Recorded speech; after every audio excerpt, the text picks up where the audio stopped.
Bombay Alumni Association Hyderabad chapter.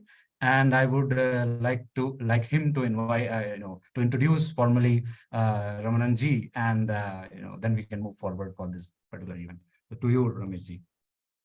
Okay, thank you, Vaibhav, and good evening once again. Welcome. I hope you are able to hear me, right? Yeah.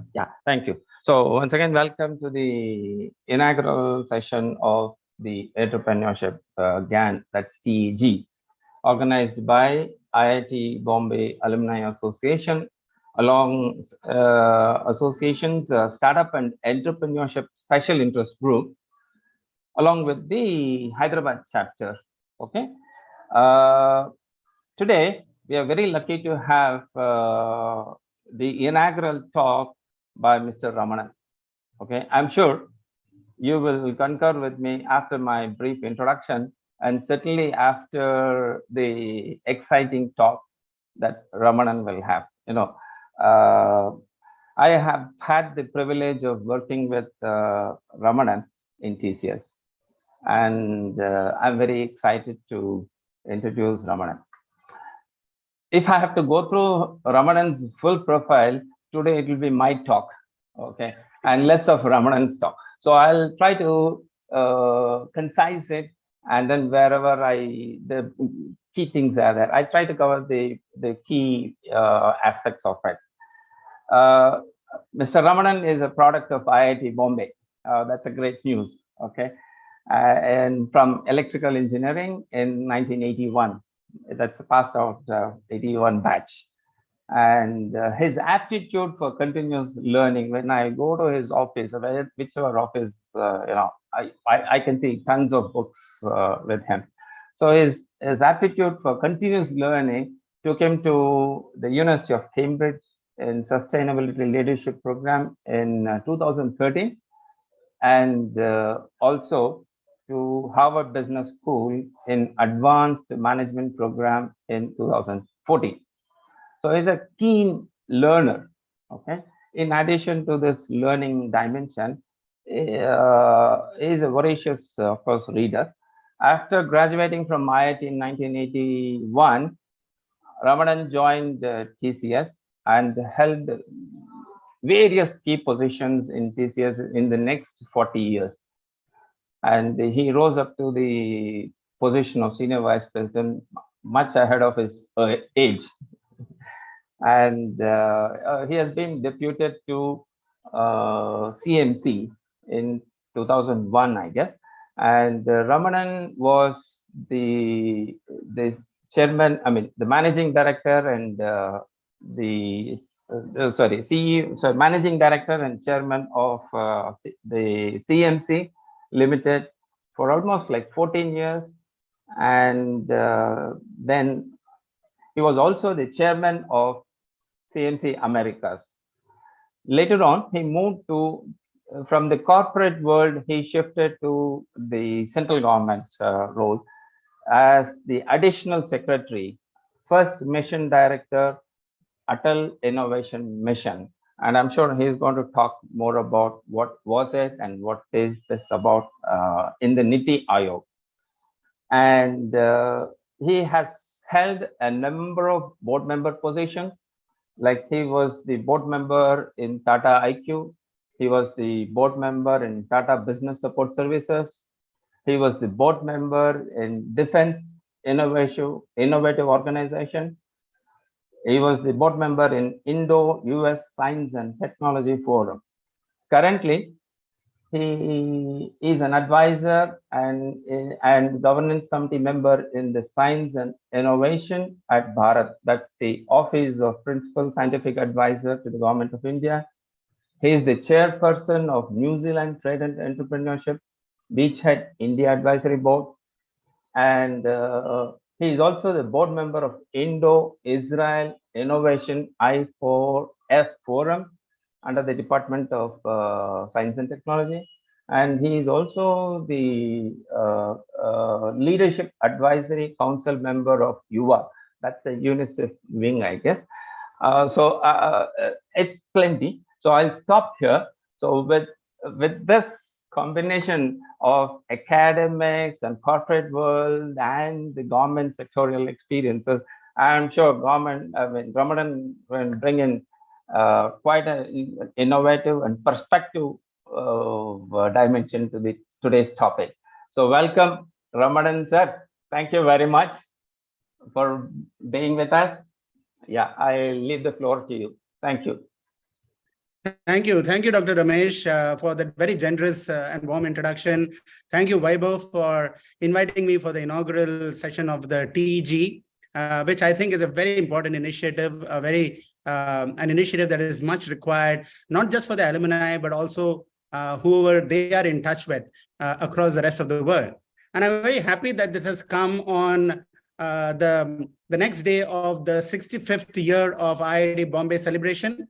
Yesterday, I had a chance to participate in that in the IIT 65th Celebration of Excellence event, an alumni event that was held. And one of the important topics that was discussed, there was a scintillating panel discussion yesterday. And one of the points was, how can IITians and the alumni of IIT give back to IIT? You know, many institutions abroad, the alumni are very deeply connected with them. They give back to that particular university from where they graduated from. If you take Harvard Business School or Stanford or MIT and so on, very strong alumni contributions, not just from a financial point of view, but also from mentorship, from an association, from bringing their rich experience in the industry and bringing it to bear into the institution. And so there was a big discussion on that. And I'm very happy today that I'm connecting with the alumni of IIT Bombay. It's a pleasure to be with all of you, fellow IITians, as well as anybody else who has connected themselves to this particular call. I'm also very fortunate in the sense that over my 40 years of career, I've had the opportunity of working in 3 entrepreneurial stints, as I call it. One is with TCS when I joined in 1981, because at that time, TCS was a fledgling organization, probably about 500 to 700 people at that time. Today, it is a 650,000 plus people organization, and has been very instrumental in the growth of the entire IT/ITS industry, which has now grown to beyond $250 billion, and soon it will cross $300 billion within the next couple of years. So it's been a tremendous growth curve of the Indian IT industry, and also the rise of the knowledge economy of India being recognized as one of the growing knowledge economies of the world. The second stint was with CMC, which of course was a public sector government organization. And that was acquired by the Tata Group in 2001.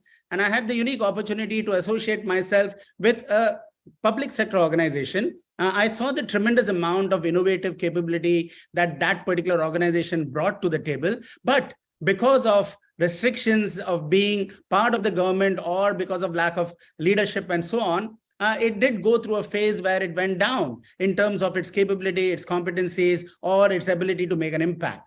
And when the Tatas acquired it, our role was how do we resurrect this core competency, the core innovative capability of this company. And I became a part of it. And it was a very exciting journey where I understood how government works, how public sector organizations work. And we were able to transform CMC into a large multinational organization, and leading to a successful amalgamation into TCS. And then came the third stint with Atal Innovation Mission.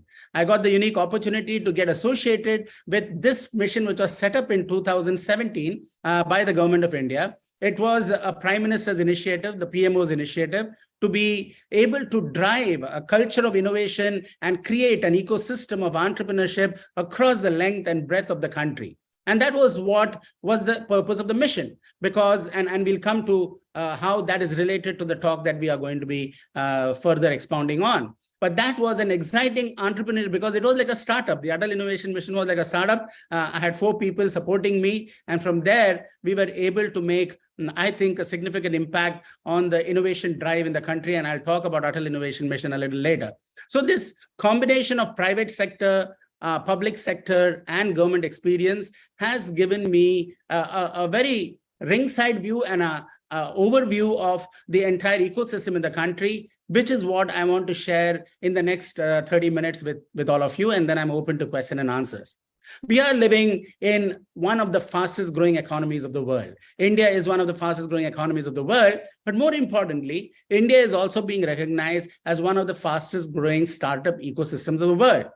And naturally, because we today have more than 99,000 startups, close to about 100,000 startups in India. We have more than 108 unicorns, and we have more than 400 incubators across universities, which are fostering even bigger startups. We are indeed a startup nation. And that is very important for a country which is having a fast growing economy.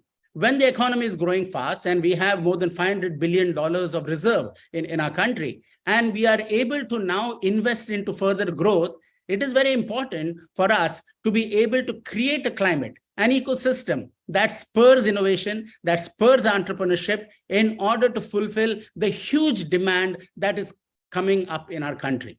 And what is the demand in our country? That demand is tremendous. We are 1.4 billion people in our country. We have more than 650,000 villages in our country. We have more than 715 districts, and we have 8,000 small towns and cities. And we have only 8 tier 1 cities. And if, of course, our GDP is galloping at a rate of 6 to 8%, and it is going to grow at a rate of 8 to 10% over the next several years. And therefore, India has major aspirations, big ambitions. We are dreaming big, and we have the possibility of achieving it big. The dream is to convert into $5 trillion and a $10 trillion economy. We are aspiring within the next few years to be among the top 3 GDP economies of the world. And these are not small idle dreams for a country which has had only 70 years of independence, and we are in our 75th year.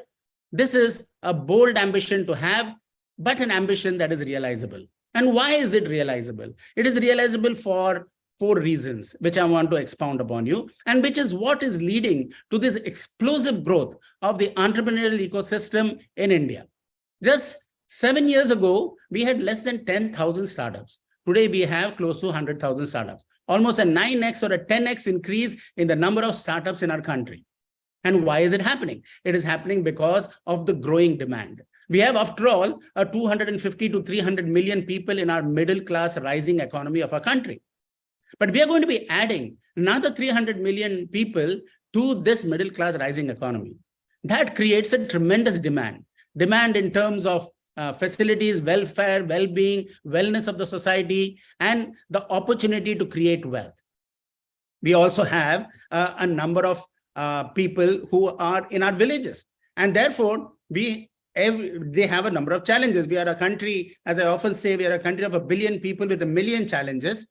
But indeed, 1 million challenges are 1 million opportunities for us to be able to transform the nation and to convert into entrepreneurial units, startups, that is going to not only benefit themselves, but they're going to benefit society, the nation at large, and indeed the world at large. Because when you create a solution for 1.3 billion people on this planet, you're also creating a solution for the remaining 7.8 billion people in the world. And therefore, any solution that you're able to create in India is also a solution for the rest of the world. And therefore, the startups today have an opportunity, not just to address the Indian market, the growing domestic Indian market, but also the global international market. So this is one of the important reasons. We are having a fast-growing economy, and we are having a population with a demand. But we also have certain other advantages that is catering and creating this tremendous explosive growth in startups. We are among the youngest nation in the world.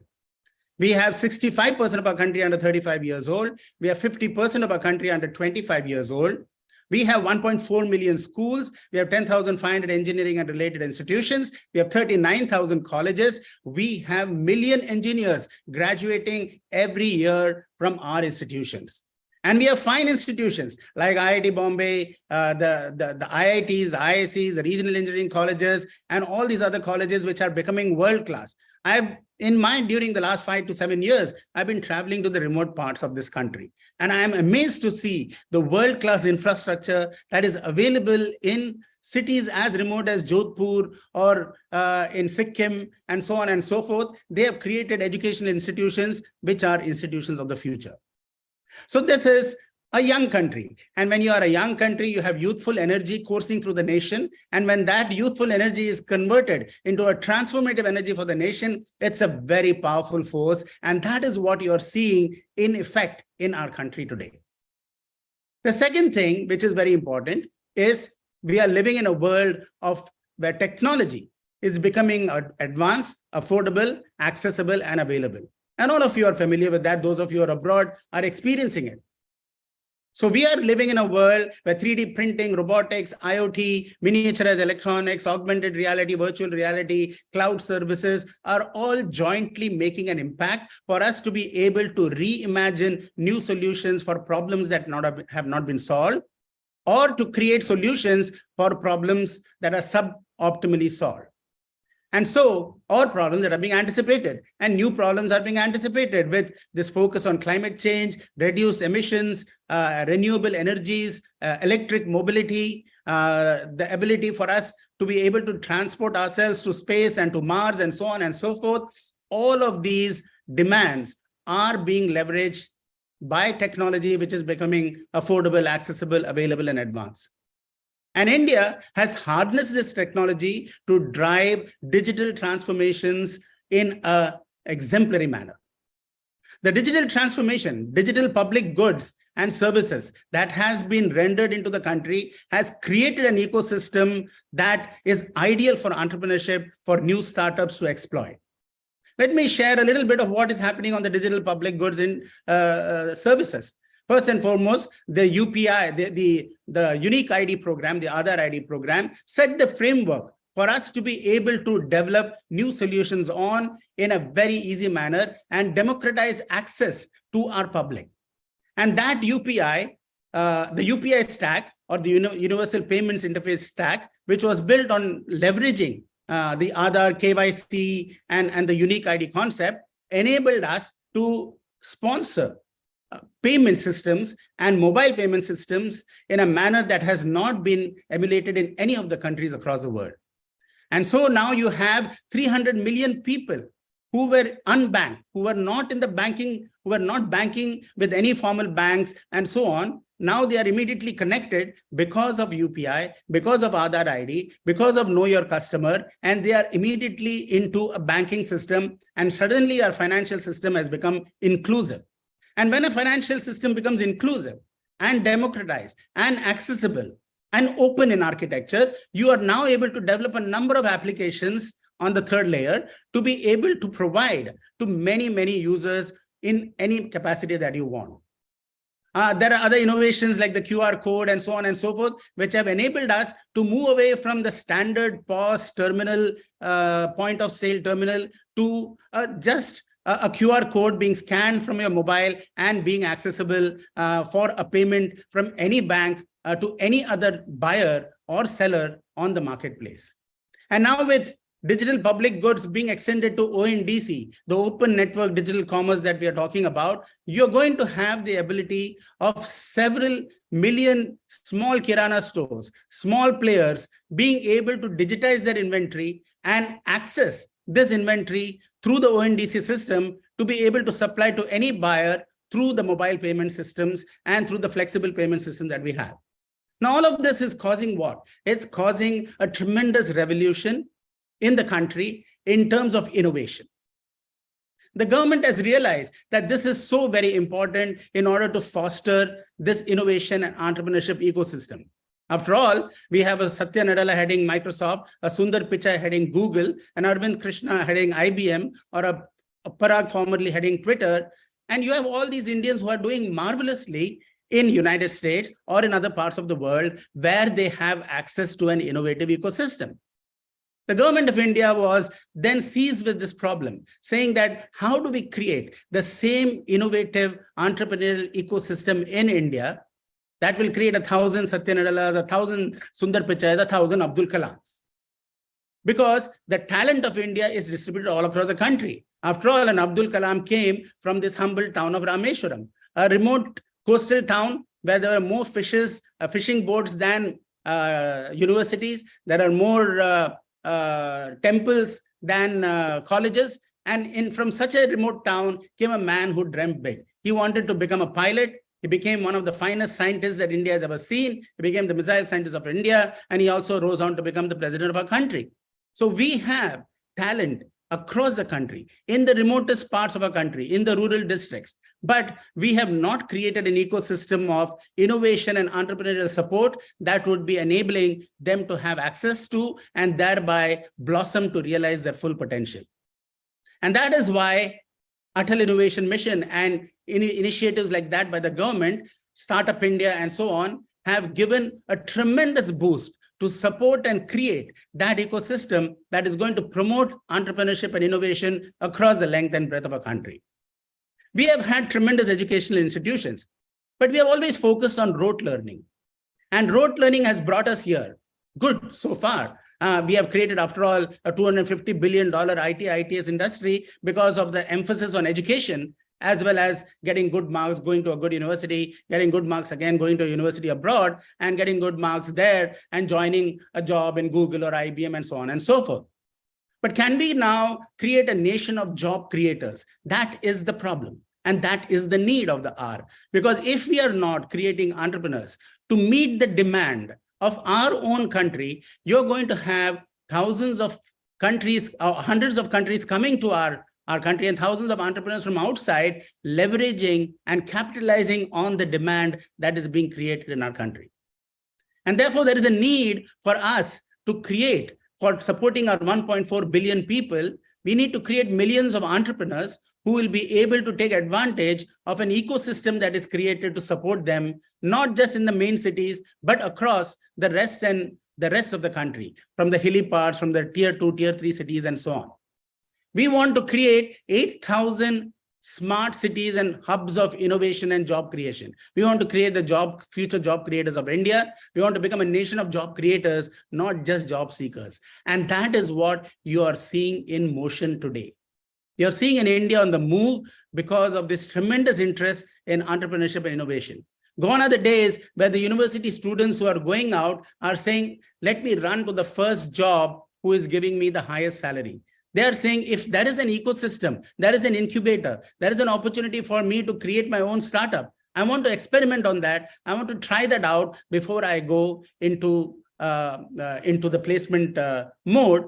And that's good. Not that everybody has, you're not going to have everyone becoming an entrepreneur or a job creator. But as long as you have the entrepreneurial mindset, wherever you go, you will make an impact. And that impact will help India have those initiatives go forward. And so you have missions like the Atal Innovation Mission, which has created thousands of tinkering labs in schools across the country.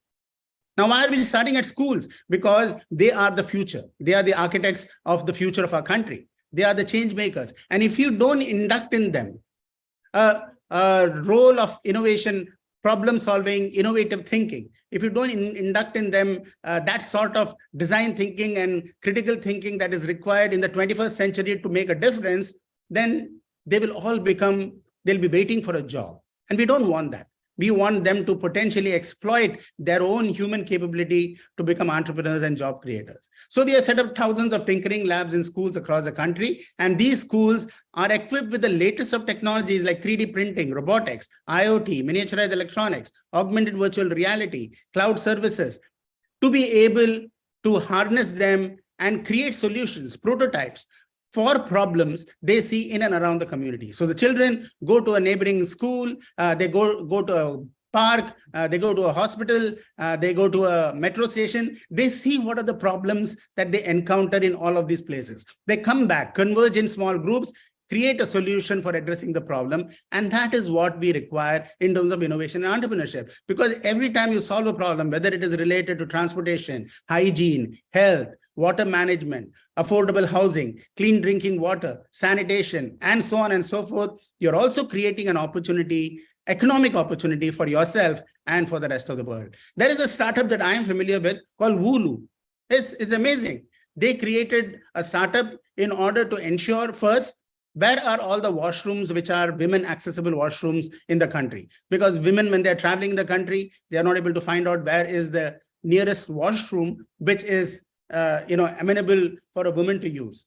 And then they provide a managed service around it and all of this. So suddenly you have a startup which is focusing on washrooms and restrooms in the country, and it's making a whole lot of money. But more importantly, it's creating a better environment for people to experience and live in as we travel across the country. And so every problem that you see, as I say, is an opportunity for creating a startup.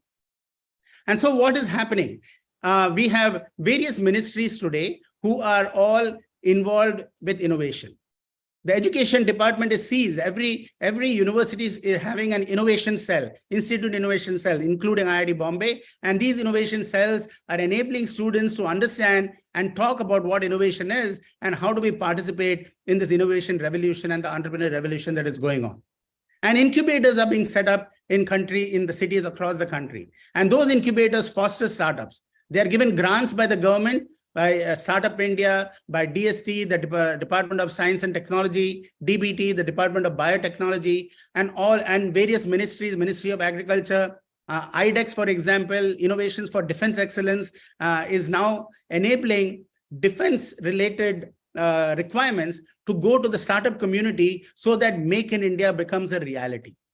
Electronics, we are importing so much of electronics which need not be imported, and they could have been done in India. We are, after all, having 1 million engineers graduating from a country. So where is the need to import so much of accessory electronics that is there? But we do that because we have not created the ecosystem or the infrastructure to be able to design and manufacture here. Now that is changing. And the government is deploying huge amount of infrastructure and huge amount of funding to be able to do all of this. And so we are now living at a time, one of the most amazing times in India, where startups can make a difference, not only to themselves, but also to the country and to the nation. And so we have not just Startup India, or you have now the private sector who are actively participating in all of this. Because of the availability, because of digital public goods that is enabling open access to through APIs to the various layers that are being put in identity in Aadhaar or in the national payment system or in the credit payment system and so on, we are going to have increased digitization of credit. We're going to have increased digitization of supply chain logistics, and we're going to have increased digitization of e-commerce capability across the country. And that's going to create a completely new wave of economically driven growth and inclusive growth that includes not just from India, not just from the metros, but also from the remote parts of the country.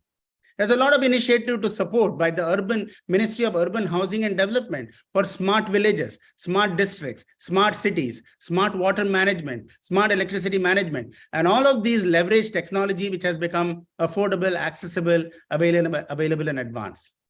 And therefore, you're seeing this tremendous convergence of not only the youthful energy and youthful power of our country, but also a fast-growing economy, available, accessible, and affordable technology, and a tremendous amount of initiative by the government in research institutions, in universities, in the student school ecosystem to create a problem-solving, innovative generation of students who will then take on to entrepreneurship and to startups.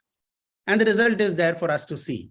We are seeing 99,000 plus startups today, but more importantly, we are seeing also a tremendous focus on global expansion of these startups into global territories.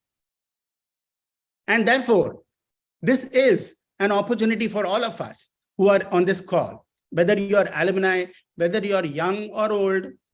If you are young, you can plunge into the startup world and the entrepreneurial world with a feeling of not having a feeling of risk, but the fact that there is a VC world out here in India that domestically supports investment into startups. That was not happening about 10 years ago, but today we have a lot of VC interest, venture capital interest by domestic investors, by large corporates who are interested in contributing to the growth, socio-economic growth of our country. We are also having a tremendous interest in social innovation in our country. In fact, community innovation centers are being set up in India in various remote parts of the country. The Atal Innovation Mission has, for instance, has set up 25 community innovation centers. And these community innovation centers are doing innovation which is community-centric. What is a community-centric innovation? If you take, for example, if you're in Goa, how do you promote the fishing industry, the shipping industry, the shipbuilding industry, the mining industry, the tourism industry, or the cashew nut industry?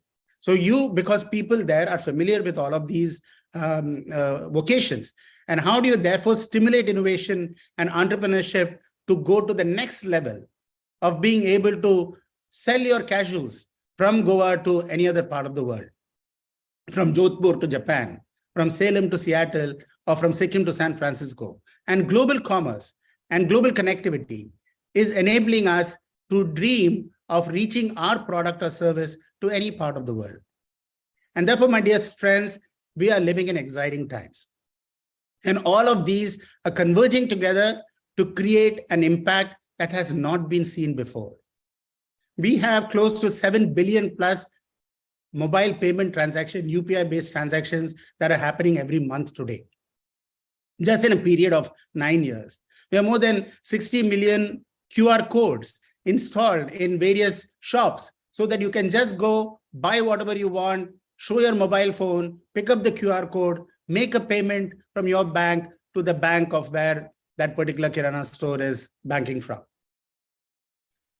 And the targets is being to move from 7 billion transactions to 30 billion transactions per month. These are tremendous changes that are going to happen over the next couple of years. And therefore, this is the time for young students from universities to take the plunge into the world of entrepreneurship, into the world of innovation, into the world of startups, and make a difference to themselves and to the community around. And there's also a chance for all of us who are not necessarily directly starting startups, but to mentor, to bring your domain knowledge, to bring your capabilities to the fore, to help these startups succeed. And as the great Vivekananda said, arise, awake, and stop not till your goals are reached. So can I request all of us to participate in ensuring that we all arise to the challenges, but more importantly, the opportunities that India affords? Can we awaken the talent and the innovative capability and our creativity and our passion to support the innovation and entrepreneurship movement? And let us stop not till the UN Sustainable Development Goals of the world and India's Atmanirbhar Bharat goals are reached. Thank you so much for giving me an opportunity to share a few thoughts on this occasion, and I'm now open to any questions. That was amazing, Ramananji, to hear from you. Fantastic. A lot of numbers, a lot of data points, as expected from an IIT and I would say, because a lot of times people hear a lot of jargons, a lot of buzzwords, but then having data is actually the key. And I'm from the Department of Mathematics, so for me, without data, the talk is nothing actually. All right, so I will go to the questions directly. So I'll just read out the questions that we have. So one of our colleagues have asked, how to go beyond the rote learning to entrepreneurial learning and building faculty capability and attracting students for it. So that's the question from one of our colleagues. Maybe you can just go ahead with it. Yeah, so it's a very good question, and that is exactly what we try to do through the Atal Tinkering Labs in schools. And you should set up these tinkering labs and innovation labs in the universities also, which is also happening now. See, the idea is we learn a lot in schools, and the emphasis by the teacher, by the faculty, and even by the parent has been, go and get good marks and just go into the next grade and so on and so forth. And so we have this fetish for marks, but we then in that process do not see the inherent talent that a person has and the creative, and we sort of still the creative capabilities of a young student. And creativity can come in multiple ways. It comes, you may be interested in a certain aspect of what you study. You may be interested in physics, you may be interested in chemistry, you may be interested in creating solutions rather than focusing on theory. And knowledge becomes more interesting to acquire when you start solving problems. So we have to enable, at the end of the day, what are we teaching for? We are teaching the young student to be a problem solver in their life. And that's the purpose of education. How do you deal with various problems as you encounter, and how do you overcome that using your inherent capability and intelligence and so on?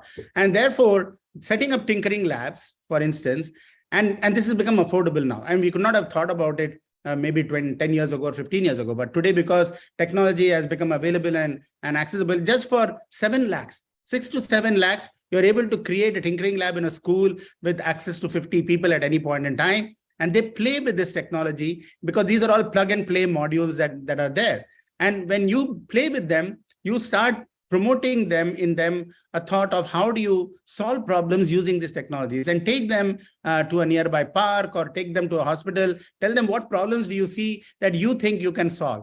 And you will be amazed to see how the children group together, think of a solution, and convert that idea into, and their imagination into, an innovation. And that's what we need to teach, the art of problem solving. Teachers for that, and you're right, many teachers are not familiar with the latest technology that is out there. And that is why we also created a mentoring network, one of the largest mentoring networks in India, called Mentors of Change. More than 6,000 mentors are part of this mentoring network in India today. And they're all volunteers from the industry, people like you and me who say, we want to give back in some way, and we want to give back in an area of our competence. So these become mentors associated with these schools and labs, and they also mentor the teachers.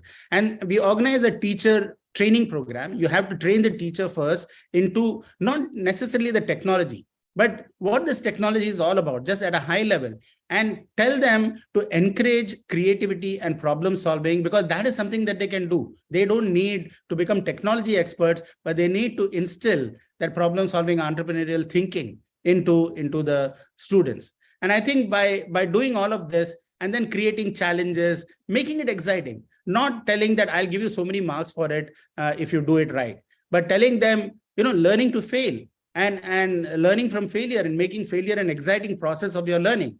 As the great Abdul Kalam said, the word fail means first attempt in learning. So we have to first change ourselves, mindset, in terms of how we approach. If a student asks a question that the teacher cannot answer, the teacher should not get infuriated with that, but rather they should see how they can help, address that particular question. So I think there is a systematic change required in terms of the way we approach, and that is what is happening. The NEP 2020 is inculcating the importance of it and the need for it, and is driving the behavior now in a different manner. Okay, moving on to the next question. So obviously, this is one of the questions which is always asked to most of us, IITians especially. So what are we doing to prevent brain drain from our country, which is so essential to retain within the country in order to foster the entrepreneurial ecosystem? So I think, that's always a well-asked question. And in fact, I also worked in Europe, then I moved to Latin America, and then I returned back to India. Obviously, I have my own motives and reasons, but a lot of people would like to be outside itself and not return back. So maybe you can just answer. Yeah. So I think the only way you can prevent brain drain, or I don't have a problem. I don't see it's any problem for people to go abroad, study in a good university, and so on. But as long as they can see the opportunity for entrepreneurship and innovation in India, right, they will come back. And that is what we are trying to create in the ecosystem here. One is, in the universities itself, can you create the ecosystem for entrepreneurship? And in fact, many IITians today prefer to be here and start startups on their own rather than go abroad. I mean, that's an increasing trend that you are seeing now. If you look at the number of people who leave IIT and go abroad versus those who prefer to stay back and try out the market here and create their own venture and so on, that number is drastically changing. And I think the only solution for that is to be able to create an innovative ecosystem that fosters it, that supports it, that encourages it, and where you're also being provided the fund. You know what? A student right in the beginning doesn't aspire to get 40 lakhs or 50 lakhs, but he doesn't want to go into a risky path where he has to pay money for everything, and then he doesn't know whether that is going to, he's going to spend money and whether that will have the returns. So the startup seed funding, the incubators, Startup India initiatives, funds of funds, all of these are they're being given as grants. They're not even being given as loans. And then also the loan system is being subsidized or being eased. So the ease of innovation is being increased. And by increasing the ease of innovation, smart students would prefer to be here because it helps them realize their full potential. 2 years in a startup, in your own startup, is much more beneficial than 10 years in a same job in some company, big company. So at the end of 2 years, your demand, even if your startup doesn't succeed for whatever reason, right? Your demand in the industry will be so high that you will get a great job. So you don't have to worry about that. So you need to enable that the risk-taking environment in our country is eased, and that's what causes the ease of innovation. And by doing that, automatically you will prevent the brain drain. And that's what the government is trying to do. Excellent.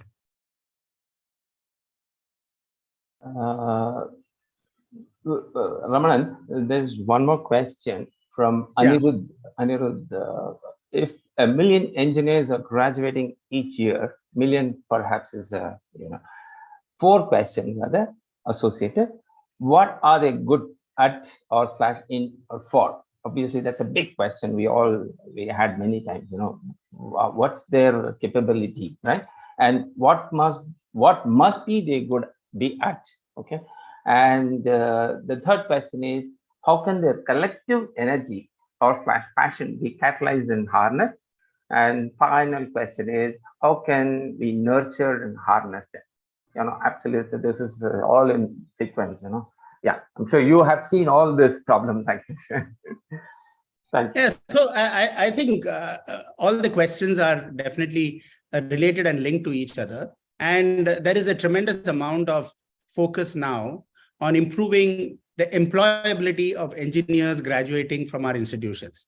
And I think the problem has been one of quality of infrastructure and quality of training that is provided in the institutions, because there are many.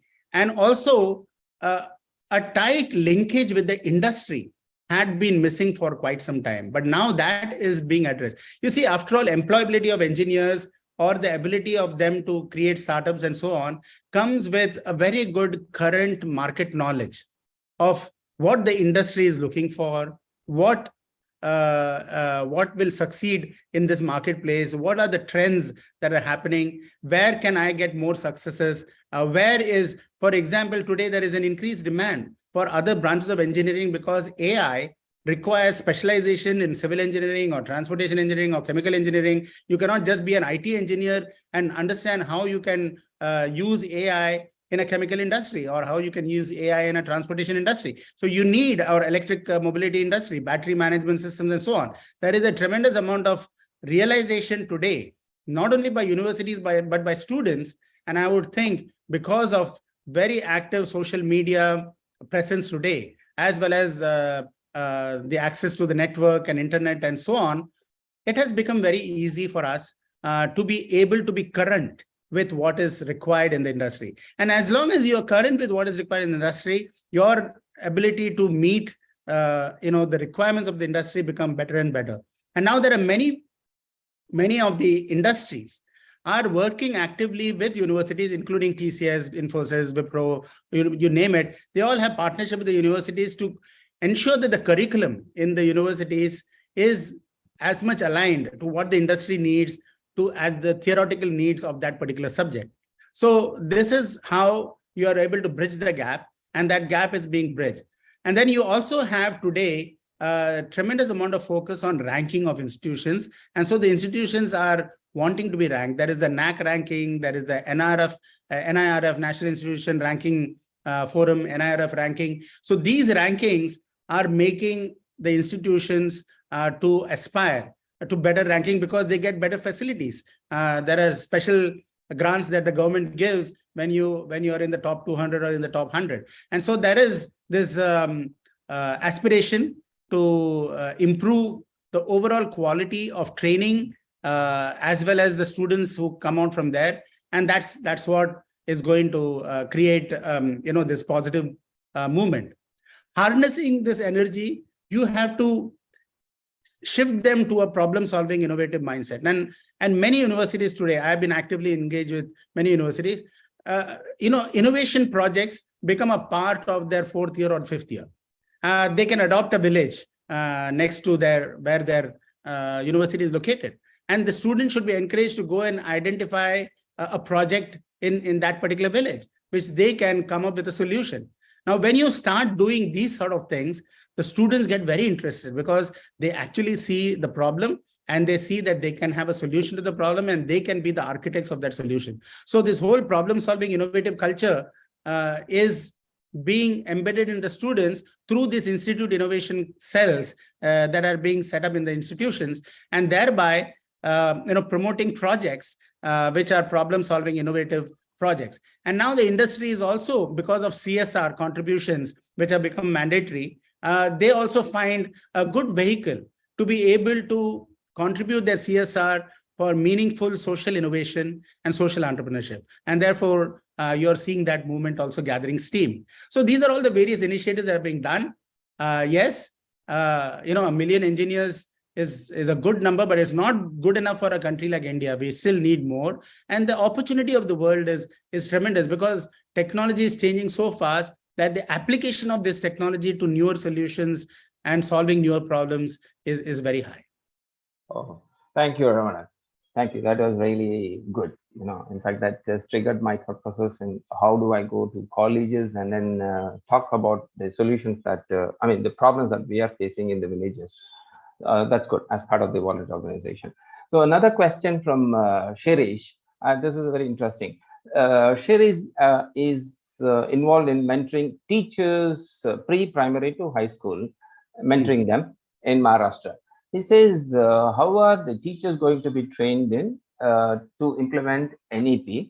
And that was his question. My question is, to what extent this thought process that currently that we've been talking about is incorporated in the NEP, new education policy? Yeah, please go ahead. So let me first address the second question, and that is NEP 2020 is a very comprehensive revamp of focus of education. Okay, it's not revamp of the education itself, but the focus of education should be how do you, number one, how do you make it, how do you create the problem solvers and the skills that are required in the 21st century? How are they being imparted to the students rather than an archaic curriculum which does not foster preparing the young students for the 21st century and the next century. So that is one part. The second is it is very inclusive in nature. I mean, the focus on inclusivity, the focus on accessibility, the focus on financial viability of an institution. All of these are also wrapped in the NEP 2020, which if you go in detail, you will see all points related to that. And then, of course, the idea is how do we make sure that vocational training is given as much importance as our academic pursuits, and that today in India, vocational training or technical training is still considered subservient to an academic degree. Whereas if you look at most advanced nations across the world, they are on equal footing. And one need not consider them because you need the engineers, you need technicians who can have a growth path. Initially, because of whatever compulsions, they may not be able to aspire for a degree and they want to immediately start working. So they acquire a technical degree or a technical qualification. But how do you formalize that? How do you certify it? How do you give it credits so that when you want to then get the benefit of the formal academic system, you get the benefit of that through the accrual of appropriate credits. So all of these are being implemented now in the university ecosystem.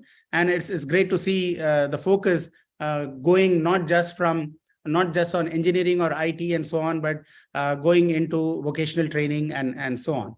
And there is a huge need for that. I mean, if you look at, for example, the nursing profession.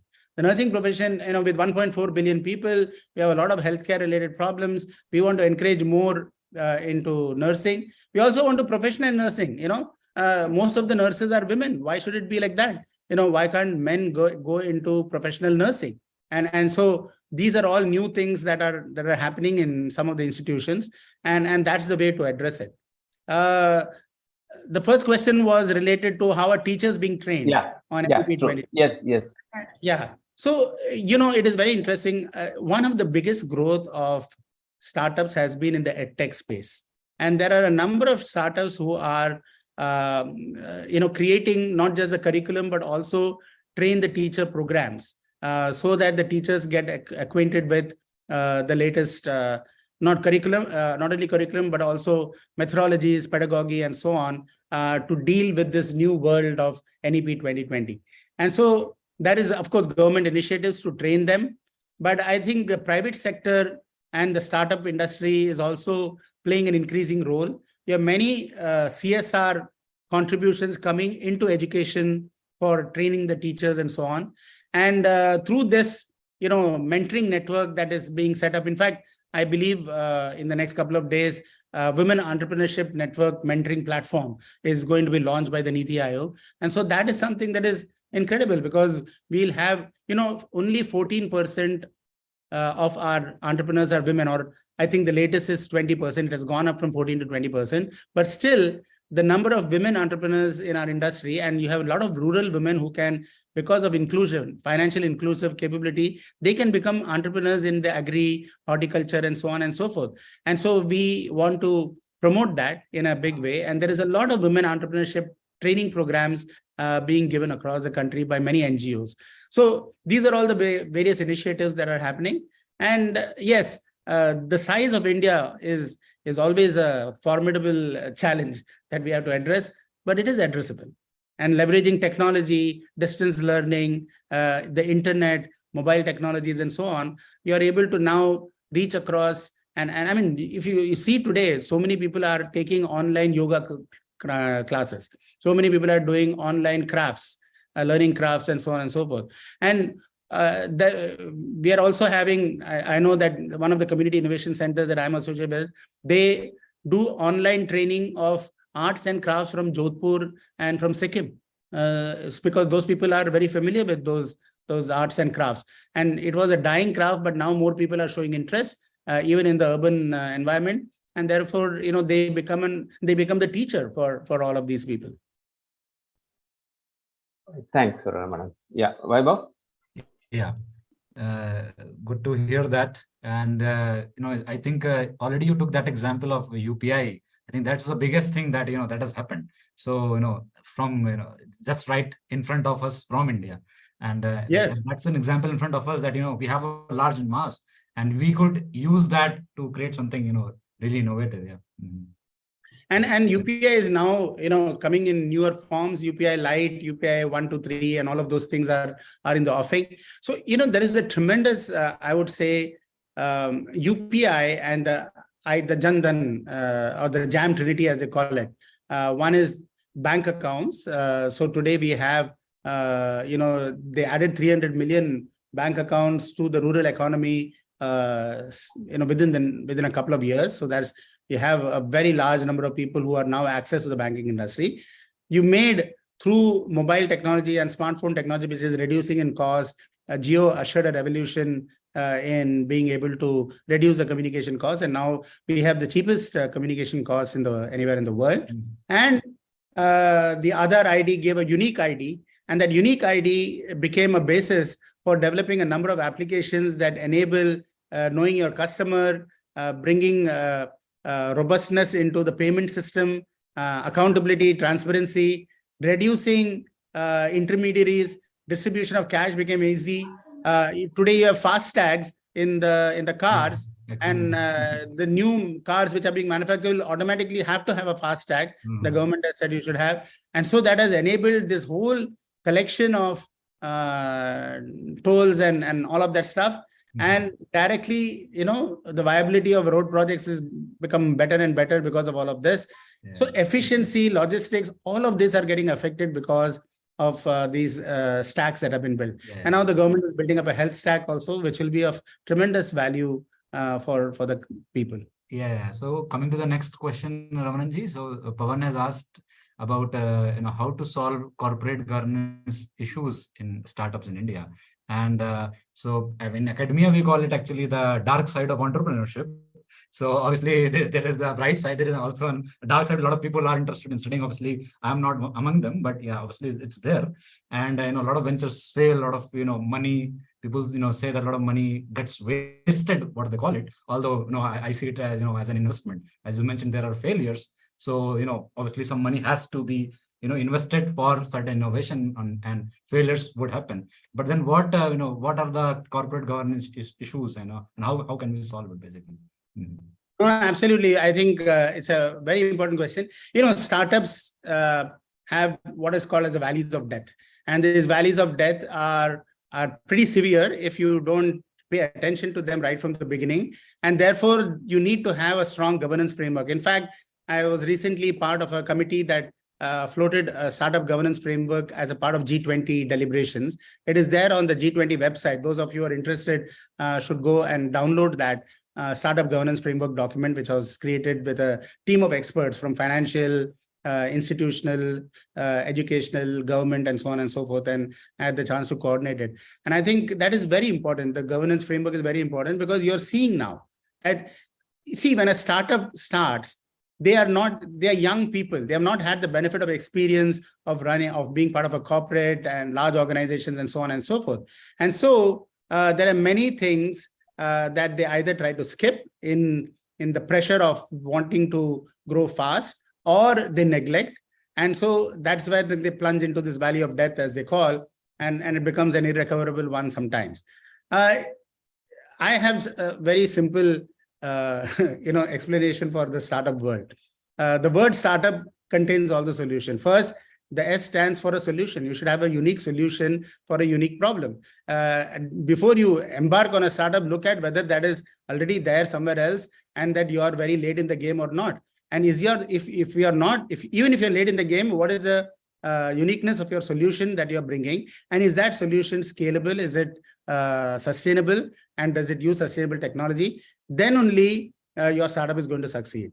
The T stands for technology. How are you leveraging technology in your startup? And are you leveraging it effectively? And do you have enough knowledge of the technology? Because even if your startup is not a technology-driven startup, it needs technology for becoming successful in terms of marketing, in terms of IT systems, in terms of support system, in terms of customer help and support, etc., etc. So you need to leverage technology. And if you're a technology-driven startup, so much are the better chances to succeed, because you are able to bring added functionality and uniqueness. The A stands for agility. Are you agile? You may have the ability. First of all, do you have the ability in terms of complementary capability? And that is where the other T in the startup is there, having the right team. So you need to have the right team. You need to complement yourself. You need to find people better than you are, the first 4 or 5 founders. That's why today many venture capitalists only give money to multiple founder startup, because one guy cannot have it all, technology, finance, marketing, promotion, IT system. You have to bring all of that capability into the success of the startup. So you need to have technology, but you also need to have the team. And that's what brings the agility in the startup. Agility happens when you are intensely connected with the market. If you're not, many people do a startup and then they're looking for customers, or they have not tested their product out in the marketplace. They are not beta tested it and so on. So you need to do that. And R stands for re-engineering. You have to continuously re-engineer. If you don't have the ability, look at iPhone. iPhone is in its 14th version today, and it has created one of the largest companies in the world. And in the 14th version, they have been reiterating, re-engineering that same product over the last 13 years. And now you have the iPhone 14 and they're still, ruling the market. So a single product with being re-engineered continuously can still create a great solution for the rest of the world. And similarly, your startup has to continuously re-engineer, because customer expectations change, technology change, business models change, access to market changes, and so on.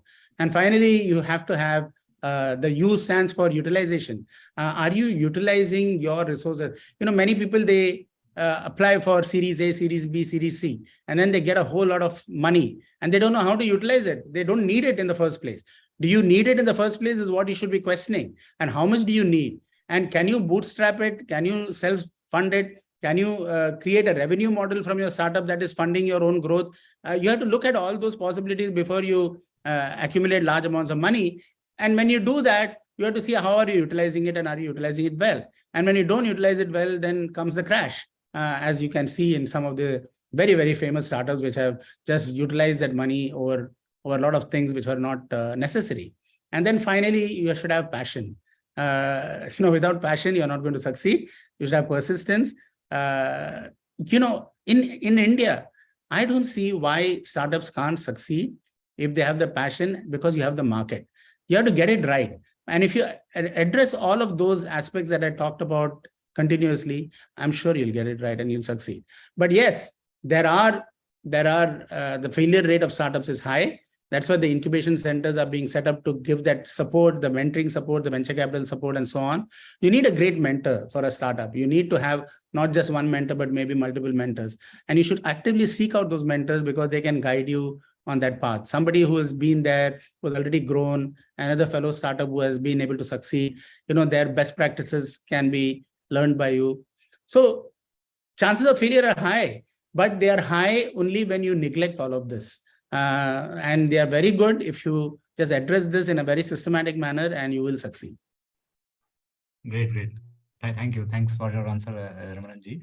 And there is another question from my friend Naveen.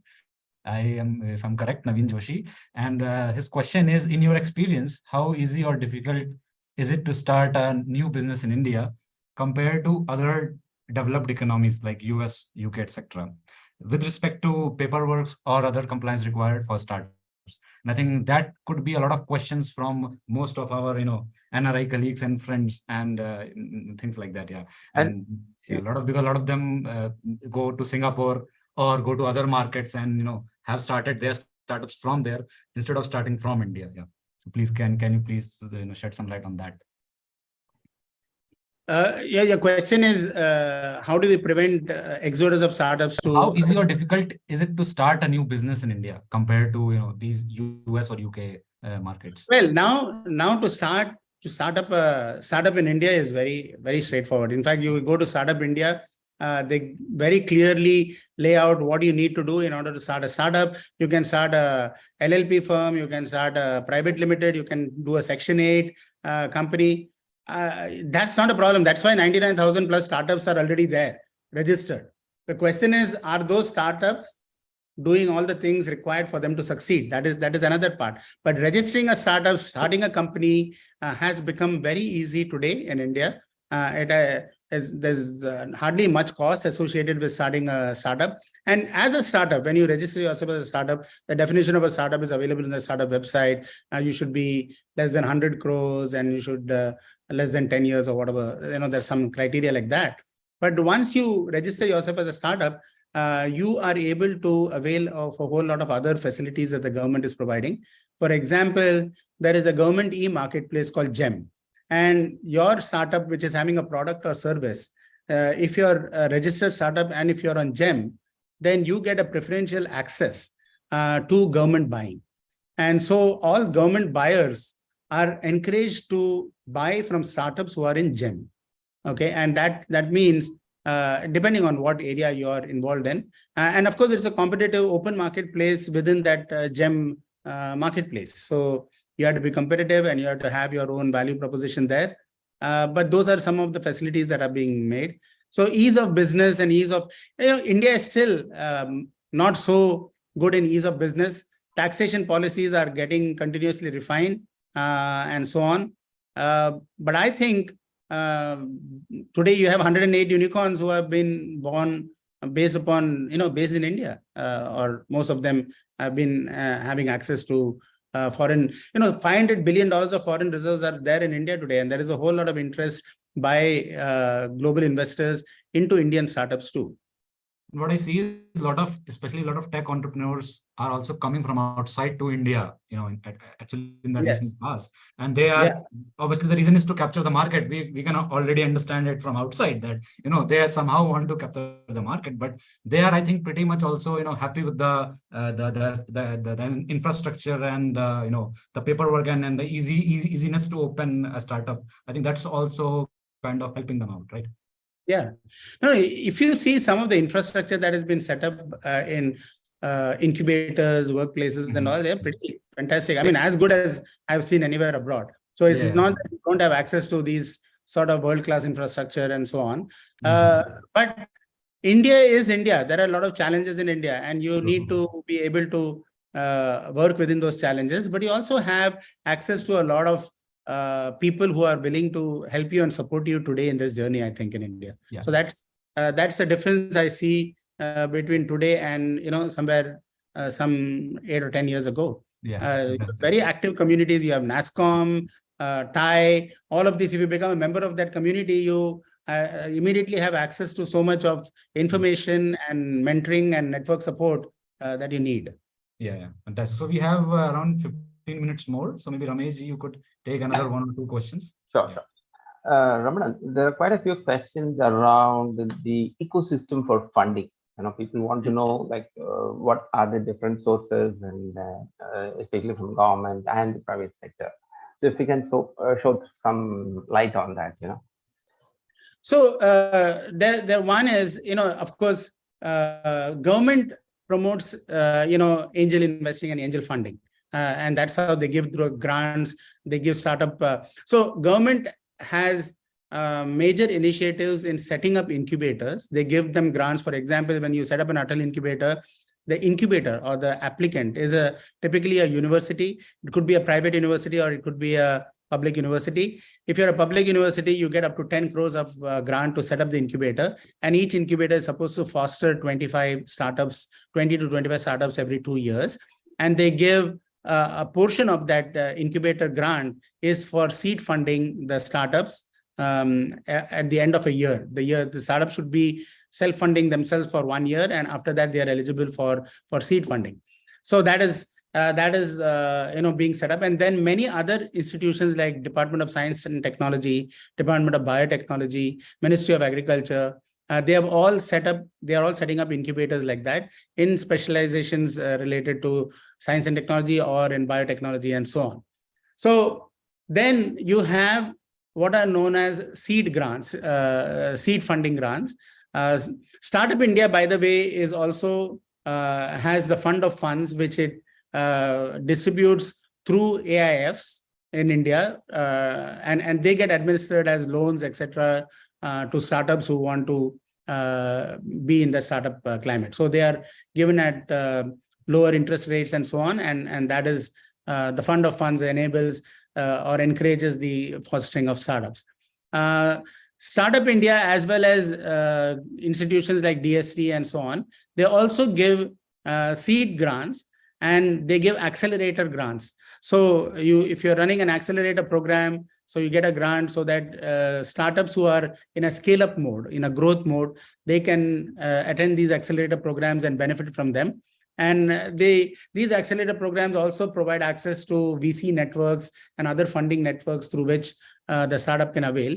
And the VC network typically likes to invest not in angel startups, though there are some VCs who are focusing on that, but mostly they like to enter into the Series A level or the pre-Series A level, where they see a startup actually grown to a point beyond the minimum viable product, and they have already launched it in the market and they are having some revenue and so on and so forth. That is when the VCs like to step in and see the potential of their startup and scale it up by funding. You have a number of VC agencies in India today. I mean, it's amazing how the VC industry has grown. You can have access to on the internet. It tells you a whole lot of information on the VCs who are actively participating in India and who are investing in Indian startups. The other is research institutions. Now the government has come up with a National Research Foundation research grant. Almost 50,000 crores is going to be given with active participation by the private sector as well as the universities in that. And that's to promote research, applied research as well as research, so that spurs innovation to the next level. So these are all the sources of funding that are there. And then of course you have the foreign investors who are willing to also invest, but they typically partner with a university or they typically partner with a state government or the central government in some of these. All right, thanks, Ramanan. One more question. See, in terms of the challenges, of course, we have our own native challenges of India. But when it comes when we compare to the rest of the world, what additional challenges we have? I mean, except that population and then low tech filtration, those are the common challenges that we have. But in addition to that, are there any other specific challenges in India for a startup? First of all, challenges in India are many.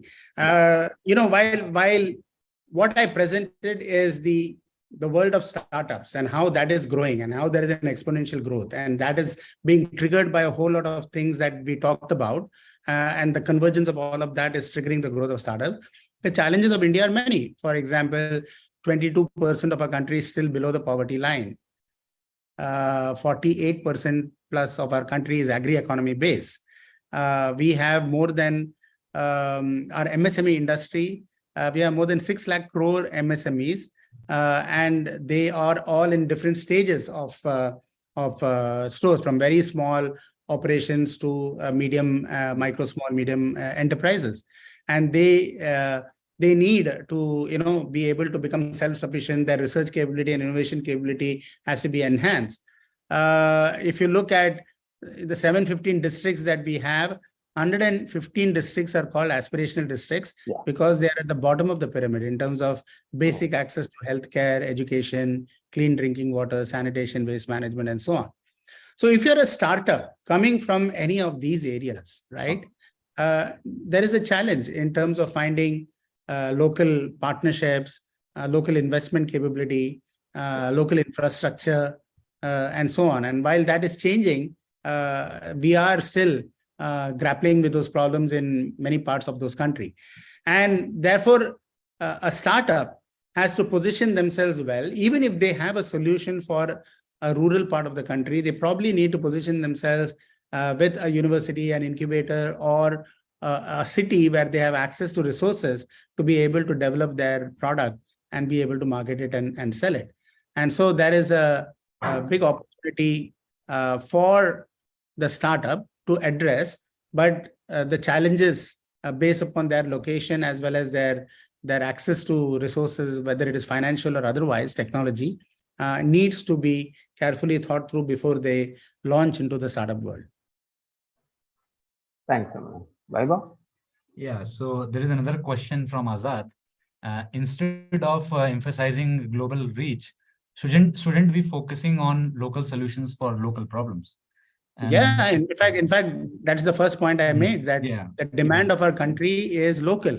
And therefore, we need entrepreneurs to address the local demand. Otherwise, it will be addressed by others across the world. And this local demand is what is generating. I mean, what is the growth of India GDP? One of the reasons why India has been sort of resilient to global recessions is because of its very strong domestic demand and domestic investors. In fact, we have a lot of domestic investors because of SIP and all of that. People are investing the money, and therefore the ability to support projects within the country is all local. And like I said, the community innovation centers that we are talking about, they are meant for community-centric innovation to drive local innovation and local growth and address local problems. Whether it is water management, whether it is agriculture management, whether it is boosting the economy of that particular district or that surrounding districts, that is the opportunity. And so, yes, but at the same time, you have a global reach for your product and your solution and your service to be able to leverage. And if you neglect that, then you're neglecting the growth of your own potential product or service. For example, if you're creating an artwork in Jodhpur or in Sikkim, why do you just restrict it to the sale in the local market? Why not using e-commerce, sell it to any part of the world which is looking for it? And now suddenly you have opened up the market. There are many entrepreneurs, very intrepid entrepreneurs in the slums of Dharavi who are having global products, and they're selling, the shoes and customized wear and so on and so forth to large organizations or individuals abroad. So I think leveraging the internet, leveraging communication capability, leveraging technology, and enabling a reach beyond where you are is also an important aspect in your growth. Yeah, thanks for answering that. And obviously, because we have like around 8 minutes remaining, so I would like to ask this key question, like, how do you envision the future of the Indian entrepreneurial ecosystem? So maybe, answer in two parts, maybe, 10 years from now, and then maybe 20 years from now, something like this, so that, we would like to also know your vision and, how you envision, how entrepreneurial ecosystem would be in the future. Yeah. See, there's something called the Global Innovation Index that India participates in, right? And in the last 2014, it was at a position of 81. Last year, I think it was in a position of 46 or something like that. So there's been a tremendous leaping of our innovation. And the innovation index is actually calculated on multiple parameters. It's not just how many startups are there, but actually the impact of innovation on the country as a whole in various areas, whether it is in education, medicine, health, hygiene, et cetera. So there are a number of parameters if you refer to the Global Innovation Index. And it is amazing to see how India is moving ahead. The way our country is developing, there are two parts to it. One is the economic part, and the second is the social part, right?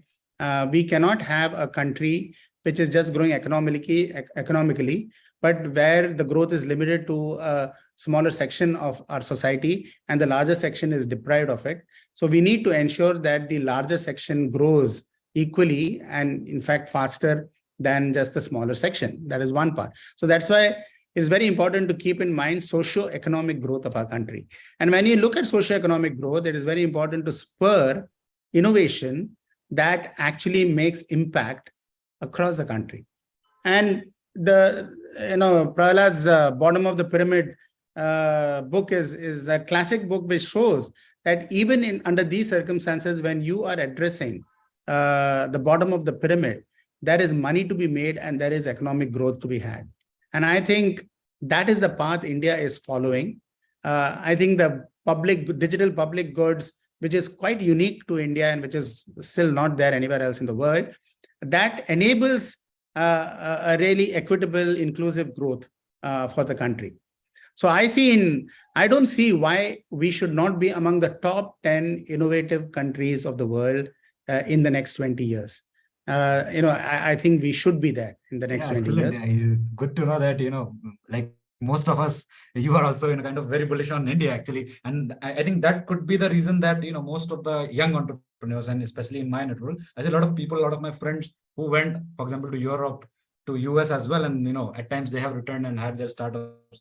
So, for example, one of my startups was already in GSF Incubator Accelerator in Gurgaon. And, yes. And we are trying to do our role here. So because we envision something what you are sharing, that absolutely. And I think within the next 10 years, we are going to see a remarkable growth. We should be among the top 3 economies of the world. We should be among the top 3 startup ecosystems. We are already in the top 3, but probably better. And I see India actually, with its tremendous focus on education and the youth of the country, the youthfulness of the country, very good days are ahead. We just should ensure that we don't make a mess of it. All right. So I think we have like final 2-3 minutes. I will invite Ramesh ji to, share his thoughts. And absolutely brilliant. The key question for the takeaway, is like, what advice would you give for the young budding entrepreneurs or, to be the starters? So what would you suggest? I think you should, for the young budding startups, you should have a very open, positive mind and look at how and what are the opportunities that are available. Acquaint yourself with the opportunities that are available, acquaint yourself with the tools and the resources that is being made available in the entire ecosystem, the innovative ecosystem.